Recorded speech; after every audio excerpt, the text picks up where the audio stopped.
Welcome to the deep dive. Most of us get this standard advice about money. Get a good job, work hard, save. Simple, right? But if that's the whole story, why do so many people feel like they're just spinning their wheels, stuck? Today we're digging into excerpts from a book that really flips that script, a book promising a financial mindset revolution, Robert Kiyosaki's Rich Dad, Poor Dad. Our goal here is simple. Pull out the most useful, the most potent ideas from this material for you. Help you cut through all the noise and maybe see wealth a bit differently. Okay, so let's start at the beginning. Kiyosaki builds his whole argument around these two central figures in his life. First, there's his poor dad. This was his actual father. Highly educated, respected government job. Believed deeply in job security, the steady paycheck. Sound familiar? Very familiar. That's the path most of us are shown, right? Go to school, get the qualifications, get the safe job. Exactly. Then, on the other side, you have his rich dad. This wasn't his biological father, but his best friend's dad. An entrepreneur, dropped out of school young, like 13, I think. Little formal education. But his whole philosophy on money was completely different. It was all about building wealth through assets, investing smartly, and, this is key, financial literacy. And Kiyosaki uses that contrast, that stark difference, to illustrate what he calls the rat race. Ah, yes, the rat race. Yeah, it's this cycle, It's driven partly by fear, the fear of being broke, and partly by desire, wanting nicer things, maybe feeling secure. But it often just leads people to work harder and harder, maybe buy things they think are assets, like a bigger house. But which actually costs them money each month. Liabilities. Precisely. And they stay trapped, dependent on that paycheck. Rich Dad's thinking was all about breaking free from that loop, achieving real financial independence by having your money work for you. Okay, so given those two dads, those two opposing views, what are the real core themes that Kiyosaki pulls out? What's the foundation here? Good question. I think it boils down to a few really key ideas from the material. First, and maybe most importantly, mindset matters more than money. How you think about wealth directly impacts how you handle it. Right, your internal beliefs. Exactly. Second, the huge difference between assets and liabilities. Sounds simple, but it's critical. Assets put money in your pocket, liabilities take it out. Many people get this wrong. We'll definitely need to unpack that one more. Oh, absolutely. Third, financial literacy isn't optional. You need to understand money, investing, taxes, how markets work, not just how to earn a wage. Fourth, this idea of working to learn, not just to earn. Skills, Kiyosaki argues, are more valuable long-term than a job title. Interesting. So acquiring skills becomes the focus. Yeah. And finally, you have to be willing to take calculated risks. Playing it completely safe rarely leads to significant wealth growth, according to this viewpoint. Okay, great summary of the core pillars. So with those themes laid out, let's dive into the actual chapters, pulling out the key lessons. Chapter 1 kicks it off hard. The rich don't work for money. This really sets the tone, doesn't it? Poor dad's advice, get a good job, work hard. Standard stuff. Rich dad's advice, make money work for you.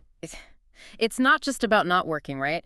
It's about how the paycheck itself can be a kind of trap. Exactly. It gives you that feeling of security, short-term security anyway. Yeah, illusion maybe. Right, but it can blind you to other possibilities, like building something that generates income even when you're not actively working. It's moving from just earning a living to actually building a life through assets. That idea that your job might be limiting your potential because you're focused on the paycheck, that's pretty counterintuitive for a lot of people. It is, because we're taught job security is the ultimate goal. But Rich Dad's perspective, as presented here, is that relying solely on that paycheck means you're always working for someone else's dream, building their assets, not necessarily your own. Okay, so if the goal is to make money work for you, that leads straight into Chapter 2. Why teach financial literacy? This is where he defined those key terms, assets and liabilities. He keeps it really simple. Assets put money in your pocket. Examples.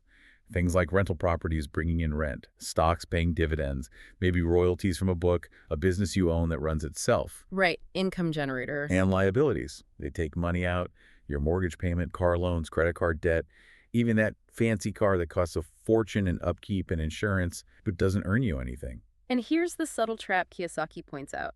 We often buy things we think are assets. The classic example is the family home. Right, everyone thinks their house is their biggest asset. But if you live in it, it's constantly costing you money: mortgage, taxes, insurance, repairs. It's an expense, a cash outflow. Rich Dad, by contrast, focused relentlessly on buying things that generated income.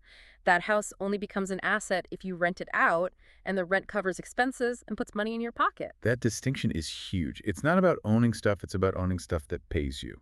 That's the core of it. Understanding that difference changes everything. Which perfectly sets up Chapter 3, Mind Your Own Business. This isn't necessarily quit your job tomorrow. No, not at all. The idea is, even with a job, you need to be building your own asset column on the side, your own business, so to speak. Exactly. Your job pays the bills, maybe, but your business is where you build wealth. That business is your asset portfolio. And the logic is clear. Don't put all your financial security eggs in your employer's basket. Right.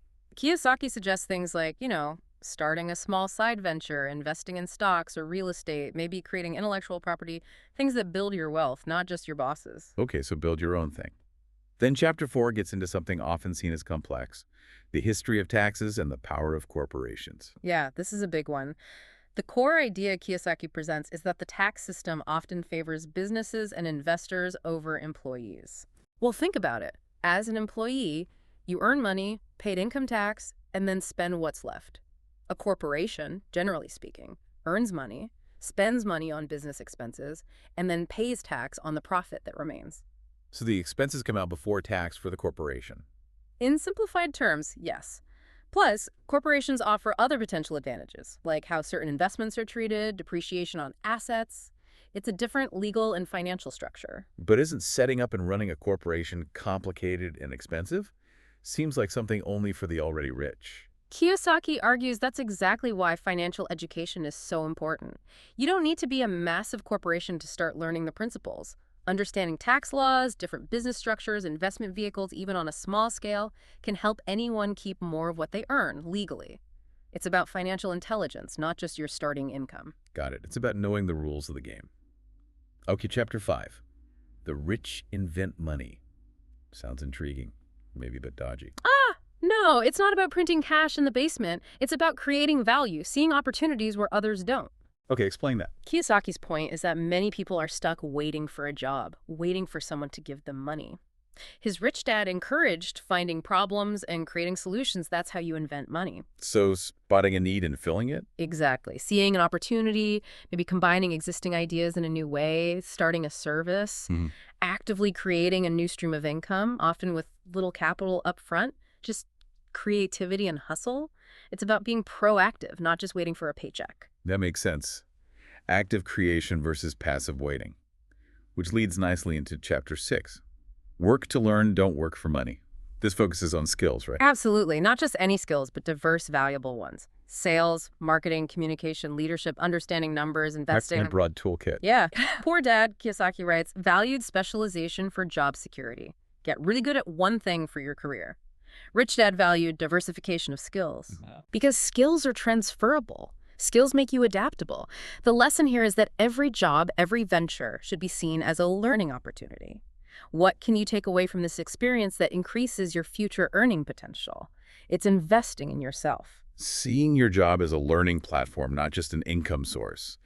That's a powerful shift. It really is. Makes you think differently about your career path. Okay, but building wealth isn't easy. Chapter 7 addresses the roadblocks, overcoming obstacles.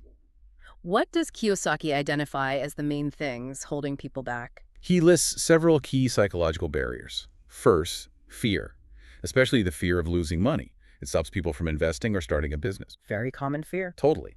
Then cynicism, listening to the naysayers, the that'll never work crowd, or even your own internal critic. Third, laziness. But he says it often hides behind being too busy.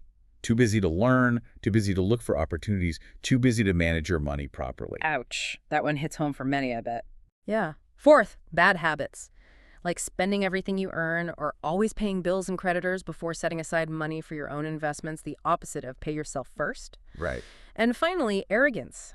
Thinking you know everything, being unwilling to learn new things about money or investing, it closes you off. So overcoming these requires What? Resilience. Resilience, definitely. And a commitment to continuous learning. You have to actively fight these tendencies. Okay, so we know the principles, we know the obstacles. How do you actually start? Chapter 8 is getting started. What are the actionable tips? Kiyosaki gets pretty concrete here. First, you need to make a conscious decision to pursue wealth and commit to it. It has to be a real goal. So intention is key. Absolutely. Second, learn before you earn. Get educated about finance, investing, whatever path you choose. Knowledge first. Makes sense? Third, choose your friends wisely. Surround yourself with people who support your goals, who talk about ideas and opportunities, not just gossip or complain. Your environment matters. Good point. Association influences thinking. Big time. Fourth, master self-discipline. Building wealth takes time and consistency. Fifth, the famous one, pay yourself first. Treat saving and investing like your most important bill. Automate it if you have to. Allocate to assets before anything else. Yes.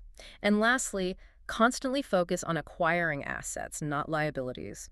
Keep that distinction front and center in your financial decisions. Okay, those are solid starting points. And then Chapter 9 offers even more. Still want more. Here are some to-dos. What else does he suggest? He adds a few more practical actions, like stop doing what isn't working. Take an honest look at your finances and habits. If something's draining your resources or time without results, change it. Be willing to course correct. Exactly. Also, actively find new ideas. Read books, attend seminars, talk to smart people, keep learning constantly. Lifelong learning again. Always. Then, crucially, take action. Don't get stuck in analysis paralysis. Start small, make offers, try things out, learn by doing. Imperfect action beats perfect inaction. That's the spirit. And finally, a great way to solidify your own understanding. Teach others. Explaining concepts to someone else forces you to get really clear on them yourself. That's actually a brilliant learning technique. Okay, so we've covered a lot of ground from Rich Dad, Poor Dad. Let's try to distill this. What are the main overarching takeaways for someone listening right now? I think there are a few huge ones from this material. First, maybe above all else, wealth starts as a mindset. Changing how you think about money, risk, learning, and assets is the absolute first step. It's an internal shift before an external one. Precisely. Second, financial freedom comes from assets, not just high income. The goal is income streams that aren't tied directly to your time. Passive income, basically. Essentially, yes. Third, Kiyosaki really pushes the idea that jobs offer limited long-term security. Real security, in his view, comes from your skills, your investments, your own businesses. Challenging the traditional view of security. Definitely. Fourth, learn the rules of money. Taxes, corporations, investment. Understanding these systems allows you to use them advantageously instead of being used by them. Financial intelligence pays off. Literally. And finally, act despite fear. Don't let the fear of failure paralyze you. Education and courage are the antidotes to fear and ignorance in the financial world, according to this perspective. Powerful takeaways. So, for you listening, what really resonated from this deep dive? Is there one idea from Kiyosaki's material that makes you pause and think, maybe I could apply that? Yeah, maybe it's redefining what security means to you. Or perhaps starting to track where your money really goes. Is it feeding assets or liabilities? Good questions to ponder. And maybe a final thought to leave you with. If Kiyosaki is right that wealth starts with mindset and real security flows from assets, not just a job, what single daily choice could you change starting tomorrow? Not just about money, maybe, but how you invest your most valuable asset, your time and energy.